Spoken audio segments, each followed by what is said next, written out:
ENTEC strategies and the research experience in carbon sequestration, and Dr. Vikram Vishal, who's with the National Center of Excellence in CCU, as well as the Indian Institute of Technology in Bombay. So welcome to both of you, and we look forward to hearing from you on this important chapter.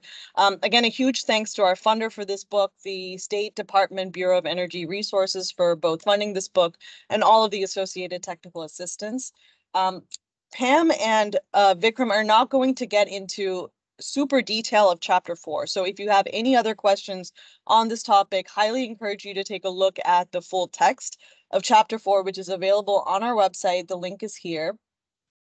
Again, huge thanks to our funder. We also had several institutional experts and contributors for this handbook. So thank you to all of them for that work. So with that, I will turn it over to our guest speakers to share more about capacity building.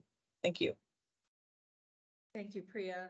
I think I'll jump right in here. We have a few key takeaways right up front. I always like to say that CCUS is a team sport.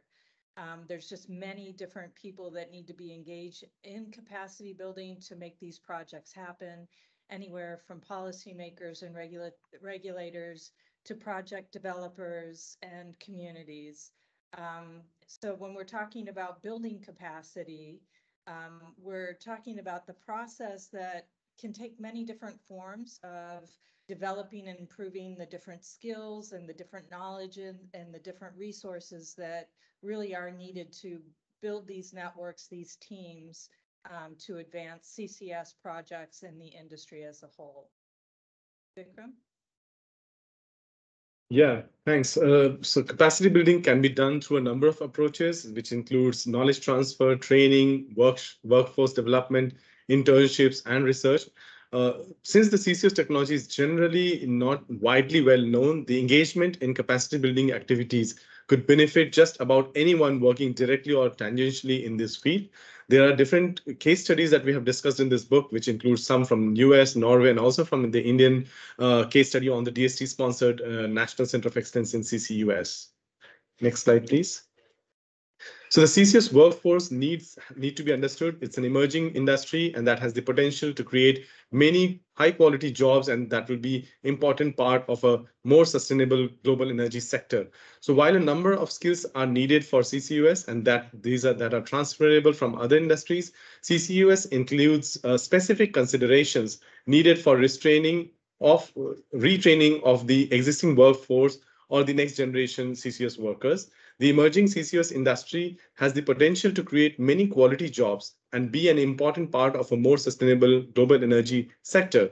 Workers are needed throughout the CCUS project lifetime, from capture, which will require more trainer professional and personnel and more equipment, site screening, selection and characterization, to the site design and approval, construction, operations, post-injection monitoring, and site closure. So therefore, a wide spectrum of the requirements of workforce is there, and these need to be built in the form of capacity building exercise. Next slide, please.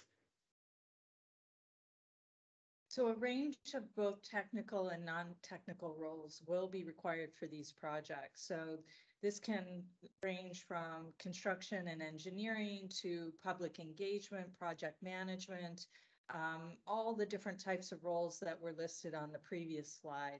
So it's really important that when we're thinking about catalyzing a CCUS industry, that we're also thinking about building strong workforce pipelines from university, community colleges, vocational institutes, specialty training programs, and making sure that there are linkages between these institutions and project development. So really, I can't emphasize the importance of building these strong networks, ensuring good collaboration across the different roles within a project and then across projects as a whole, so that the industry is learning from different projects as well. Next slide. Yeah, several approaches to developing CCUS capacity and an eventual CCUS workforce, including embedding capacity building into project outreach, building strong networks, establishing CCUS testing and training centers, and supporting academic research will be required and are there in place.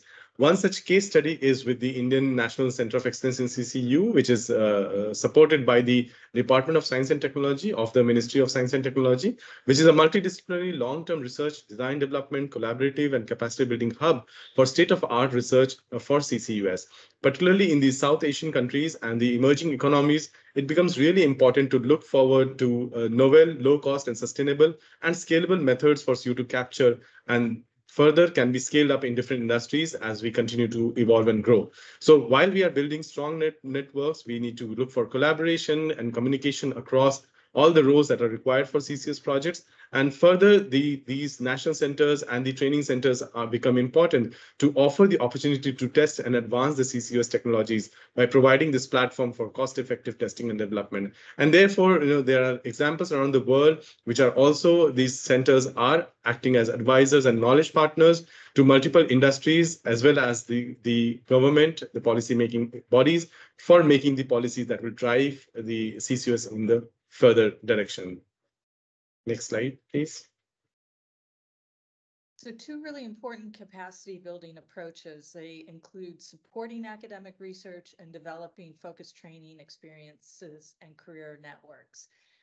I think academic research, that's pretty straightforward. Governments need to make sure that they're funding research that enables students to conduct CCUS research and gain experience while working towards their degree program.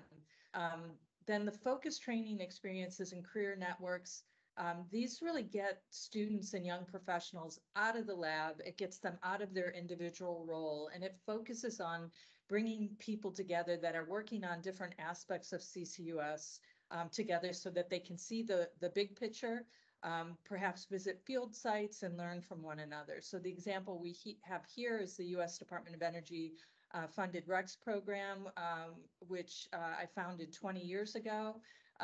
You can look at it in more detail, but it really brings together graduate students, early career professionals in a way that builds a network and enables learning. So to date, we have over 700 professionals that have gone through this program in the United States, which has a tremendous alumni network.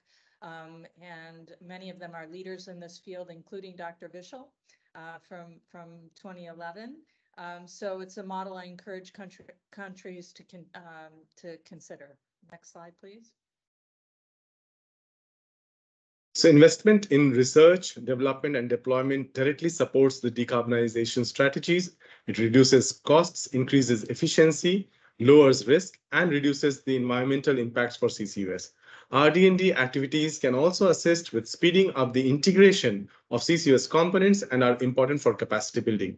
There are different R&D programs that would leverage public-private partnerships to further development and deployment activities. Examples or the steps would be to support technologies at all stages of development.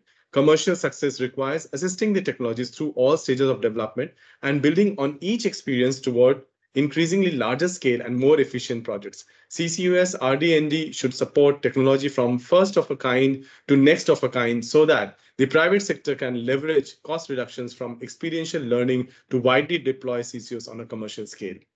To continue and enhance the early stage research for emerging economies, as mentioned earlier, that those that are interested in accelerating CCUS adoption, this may be relevant so that research that supports technological breakthroughs is important for mitigating against technology locking and also creating new opportunities for CCUS deployment. Broadening the research scope and application is an important element as well. So CCUS can be applied effectively across many different sources of the chain, and RD&D should not be confined to just one topic, but instead should embrace the full range of potential applications to encourage widespread deployment of technology and integration with the broader economic activities.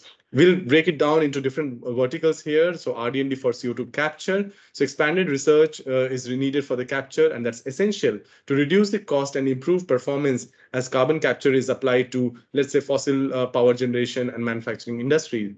Although first generation capture technologies are widely and commercially available, RD&D could optimize and lower the cost of existing commercial technologies and help develop second generation technologies with improved economic and technical performance. Then there are RD&D pathways for the utilization aspect.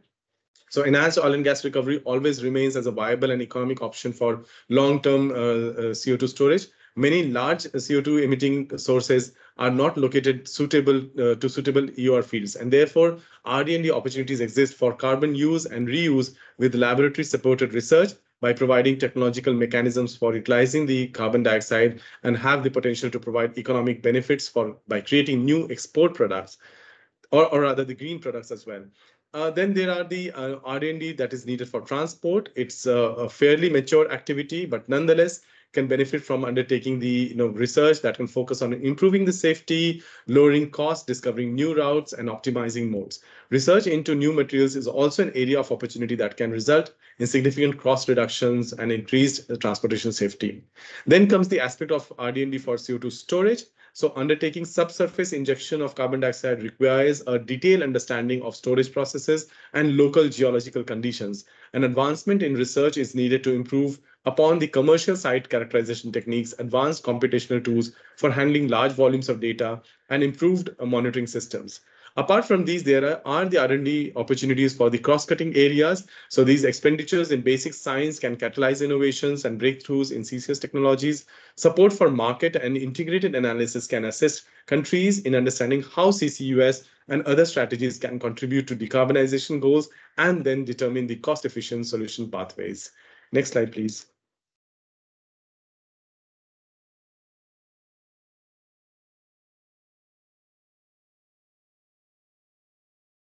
Sorry about Pam? that. These are just a couple of examples of case studies. I encourage everyone to take a look at them a little more closely. They're excellent facilities, one based in the United States, the National Carbon Capture Center, and the capture facility in Norway. Not only do they test technologies, they're also an outstanding opportunity to go and learn about how to integrate and implement CO2 capture. Thank you. Thank you so much to our guest speakers, Pam and Vikram, for explaining more about the capacity building chapter. Again, do take a look at the handbook itself if you have further questions. Stay tuned for our next chapter in the series, chapter 5, which will cover a roadmap for developing legal and regulatory frameworks. Thank you.